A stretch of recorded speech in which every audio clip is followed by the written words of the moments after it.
আসসালামু আলাইকুম।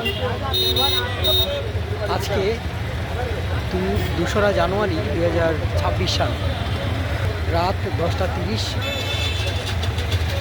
আমি এই মুহূর্তে দাঁড়িয়ে আছি ফেনীর একবারে প্রাণ কেন্দ্র টাউন রোডে। প্রচুর পরিমাণ শীত পড়ছে আজকে। আপনাদের শীতের যে অবস্থা সেটা একটু দেখানোর চেষ্টা করছি। আমার পিছনেই সম্ভবত গণমাধ্যমেরই লোক।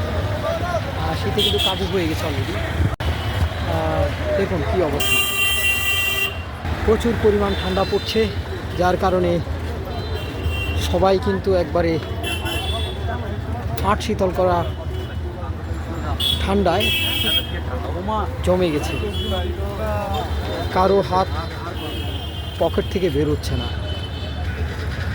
অনেকেই শহরে বিভিন্ন কাজকর্ম সেরে কিন্তু আজকে তাড়াতাড়ি বাড়ি চলে গেছে, আর স্বাভাবিক জীবনের কাজকর্ম সেরে অনেকেই কিন্তু যাওয়ার পথে আছে এই মুহূর্তে।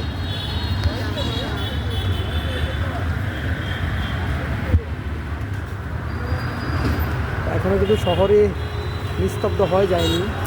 এই মুহূর্তে বাংলাদেশের অনেক শহরেই কিন্তু উত্তরের যে শহরগুলো সেগুলো আরও বেশি পরিমাণ কিন্তু ঠান্ডা পড়ছে।